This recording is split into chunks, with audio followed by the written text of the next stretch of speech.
प्रिय भक्तों, अब रसपान कीजिए माघ मास के 9वें अध्याय का।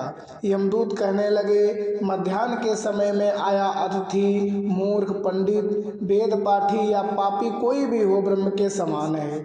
जो रात्रि के थके हुए भूखे ब्राह्मण को अन्न जल देता है, मध्याह्न के समय जिसके घर आता हुआ अतिथि निराश न जाता है, वह स्वर्ग का वासी होता है। अतिथि बराबर कोई धन की संपत्ति तथा हित नहीं है। बहुत से राजा और मुनि अतिथि सत्कार से ब्रह्मलोक को प्राप्त हुए हैं। जो एक समय आलस्य से भी अतिथि का भोजन करा दे, वह यम द्वार नहीं देखता। कैसरी दोष से वैवस्वत देव ने कहा था कि कोई जो इस कर्म भूमि मृत्युलोक से स्वर्गलोक जाने की इच्छा रखता है, वह अन्न का दान करे।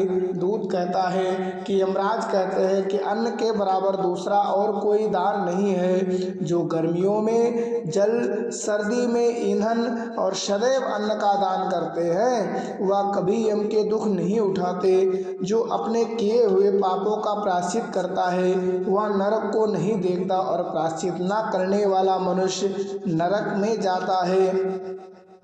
जो काया, वाचा और मन से किए हुए पापों का प्रायश्चित करता है, वह देव और गंधर्वों से शोभित स्वर्ग लोक को प्राप्त होता है। आगे यमदूत कहते हैं, हे देव, जो नित्य ही व्रत तप तीर्थ करते और जितेंद्रिय हैं, वह भयंकर यम को नहीं देखते हैं। नित्य धर्म करने वाला दूसरे का अन्न, भोजन और दान दे। नित्य स्नान करने से बड़े बड़े पाप नाश होकर यम को नहीं देखते। बिना स्नान पवित्रता कैसे हो सकती है। जो मनुष्य पर्व के समय चलते जल में स्नान करते हैं, वह बुरी योनि को नहीं पाते हैं, न नरक में जाते हैं। माघ मास में प्रातः स्नान करने वाले मनुष्यों को नियम पूर्वक तिल पात्र और तिल कमल का दान करना चाहिए। यमदूत कहते हैं, हे विकुंडल, पृथ्वी, सोना, गौ आदि परम दान करने वाला स्वर्ग से नहीं लौटता।